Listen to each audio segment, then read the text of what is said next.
Hello प्यारे साथियों, स्वागत है आप सभी का आपके इस चैनल पे। तो आज का ये वीडियो लॉन्ग क्वेश्चंस पे होने वाला है। जितना लॉन्ग क्वेश्चंस मैं दे रही हूँ वो सारा ही लॉन्ग क्वेश्चंस VVI है, ठीक है।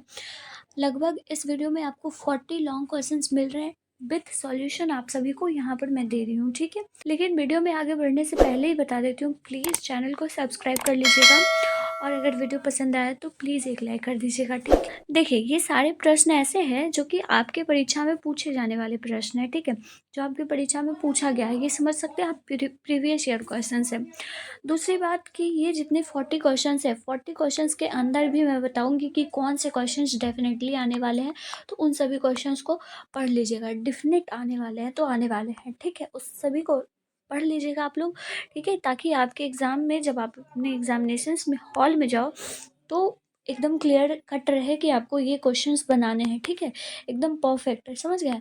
तो प्लीज़ वीडियो को पूरा अंत तक वॉच कीजिएगा। वीडियो बहुत छोटा होने वाला है और इसके सॉल्यूशंस के साथ साथ आपको क्वेश्चंस के साथ साथ आपको PDF भी मिल रहा है। नीचे डिस्क्रिप्शन बॉक्स में दे दिए हैं PDF, वहाँ से आप लोग देख लीजिएगा, ठीक है। बाकी वीडियो को पूरा देखिएगा क्योंकि बहुत छोटा होने वाला है। मैं आपको बहुत इंपॉर्टेंट क्वेश्चंस लॉन्ग बताऊंगी मैथ्स का। चाहे आपका मैथ ऑप्शनल हो या फिर मेन सब्जेक्ट पेपर क्यों ना हो, क्रॉस नहीं लगना चाहिए मैथ में, ठीक है। मैथ में क्रॉस नहीं लगना चाहिए, इसीलिए कुछ कुछ प्रश्न जो है वो इम्पोर्टेंट है आपके एग्ज़ाम में मैथ के। तो वो सारे प्रश्न आते ही आते हैं, ठीक है। जैसे कि अगर हम आपसे कहें कि सेकंड नंबर प्रश्न जो 32 नंबर क्वेश्चन है, ये 32 नंबर क्वेश्चन बहुत इंपॉर्टेंट है। इस तरीके का क्वेश्चन आपके एग्जाम में लॉन्ग में रहता है तो रहता है, ठीक है। आप प्रीवियस ईयर क्वेश्चंस भी उठाकर देख सकते हो, लेकिन आपके पास उतना वक्त नहीं है कि आप प्रीवियस ईयर क्वेश्चंस को उठाकर किसी से मांगकर आप देख सको। इसीलिए मैं आपको बता रही हूँ ना कि इस तरीके का क्वेश्चन आपके परीक्षा में लॉन्ग में पूछा जाता है, ठीक है। तो इस तरीके का जो भी क्वेश्चन हो प्रूव करने के लिए, तो इस क्वेश्चन की प्रैक्टिस आपको कर लेनी है। मैं आपको चैप्टर भी सजेस्ट कर देती हूँ, NCERT से रिकमेंडेड है।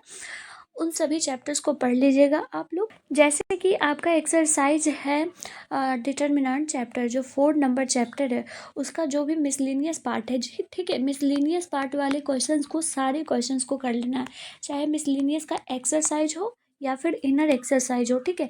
इन सभी प्रश्न को आपको कर लेना है क्योंकि लॉन्ग क्वेश्चन में आपसे मिसलिनियस पार्ट जो भी चैप्टर नंबर 4 है, वहाँ से लॉन्ग क्वेश्चन से एक प्रश्न आपको देखने को मिलेगा आपके एग्जाम में, ठीक है। डिटर्मिनेंट से हमेशा रहता है प्रश्न ये, ठीक है।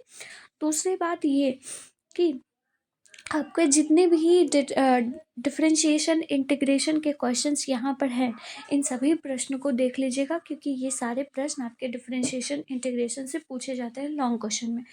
खास ख्याल ये रखना है कि डिफरेंशिएशन हो या फिर इंटीग्रेशन हो, जो भी लिमिट वाले होते हैं ना, कहाँ से कहाँ तक इंटीग्रेट करना है, तो ऐसे वक्त खास करके प्रश्न आपके लॉन्ग क्वेश्चन में पूछे जाते हैं, ठीक है। फिर dy/dx करके कुछ प्रश्न दिया हुआ रहता है जिसमें कि सो दैट करने वाला आता है। तो इस तरीके का प्रश्न भी आप लोग देख सकते हो, आपके अपनी परीक्षा में इस तरीके का भी क्वेश्चन आता है।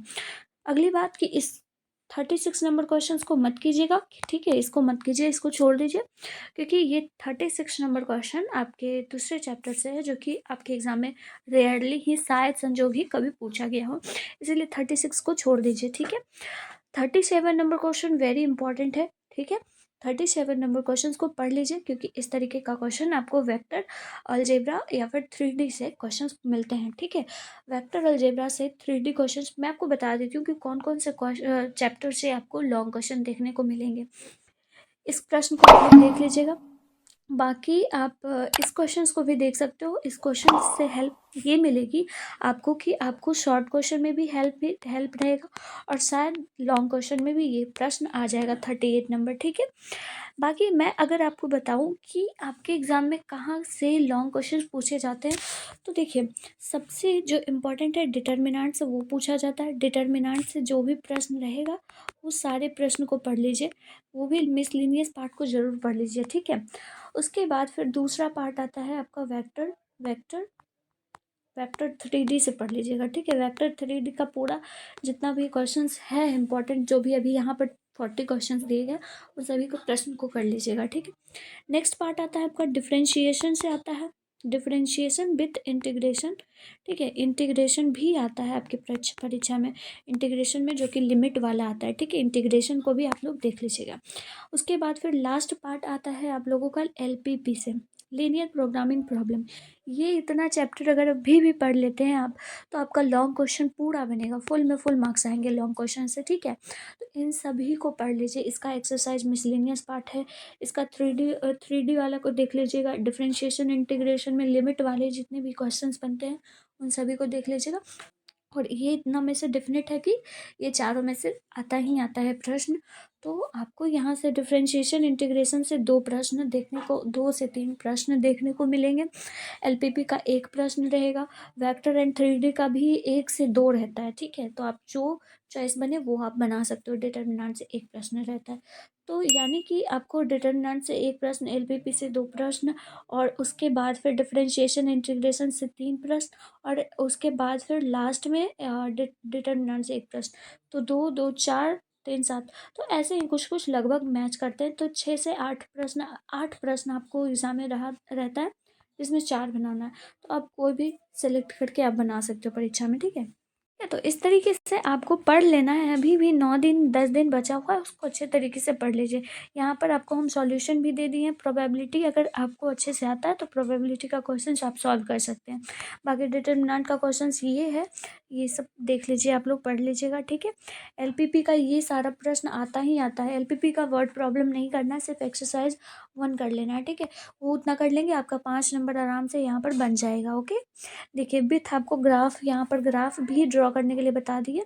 आपको कुछ नहीं करना है। जितना भी सेट दिए, सेट 5 तक है, सेट 5 तक में आपको कोई सा भी प्रश्न निकालना है, उस प्रश्न को आप लोग पढ़ लीजिए, ठीक है। जैसे मैं बता देती हूँ आपको, हर एक प्रश्न को आपको सॉल्व करने की ज़रूरत नहीं है, 5 को नहीं सॉल्व करना है LPP का क्वेश्चन।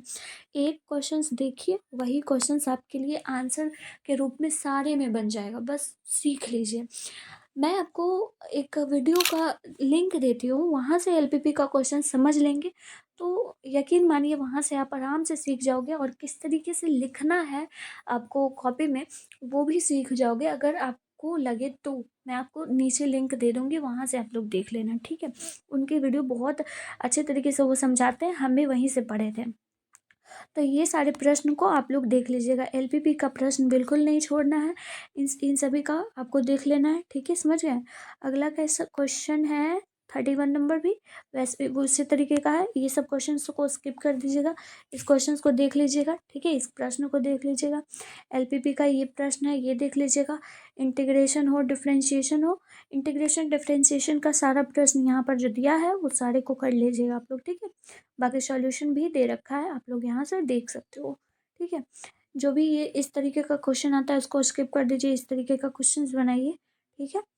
ये भी क्वेश्चंस बनाइए आप लोग।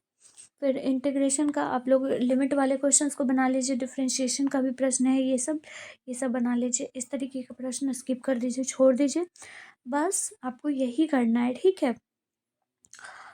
और क्या, आप लोग यहाँ से चेकआउट कर लेना कि क्या क्या है प्रश्न, आपको नीचे डिस्क्रिप्शन में लिंक दिया गया है, वहाँ से आप लोग देख लेना, बस इतना ही आपको पढ़ना है। तो अगर वीडियो पसंद आया होगा तो प्लीज़ एक लाइक कर दीजिएगा, क्योंकि आपके लिए ये वीडियो बना रहे हैं। और अगर आपको पसंद आता है तो प्लीज़ अपना रिकमेंडेशन दीजिए, नीचे कमेंट में बताइए, या फिर एक लाइक कर दीजिए, बहुत है मेरे लिए, ठीक है। आप अभी 9 दिन जितने भी बाकी रेस्ट ऑफ द डेज बचे हुए हैं उसको बहुत अच्छे तरीके से पढ़िए। अपना 1 मिनट भी बर्बाद मत कीजिए, 1 सेकंड भी बर्बाद मत कीजिए। जितना ज़्यादा हो सके उतना ज़्यादा पढ़ाई पे फोकस कीजिए, क्योंकि आपका रिज़ल्ट वो मायने रखता है, ठीक है, सभी लोगों के नज़र में। लेकिन आपके नज़र में रिज़ल्ट क्या मायने रखता है ये आपको अच्छे तरीके से पता है। तो कुछ नहीं करना है, बस आराम से पढ़िए, जितना अभी आपको मिल रहा है चीज़ उसको कलेक्ट कीजिए और पढ़ाई पे फोकस कीजिए, ठीक है। तो मिलती हूँ फिर मैं अगले वीडियो में, तब तक के लिए पढ़ाई करते रहिए। और अगर कोई बायोलॉजी के स्टूडेंट होंगे तो प्लीज़ मुझे नीचे कमेंट सेक्शन में बताइएगा, मैं उनके लिए भी वीडियो लाऊंगी, ठीक है। तो till then take care of yourself, bye bye.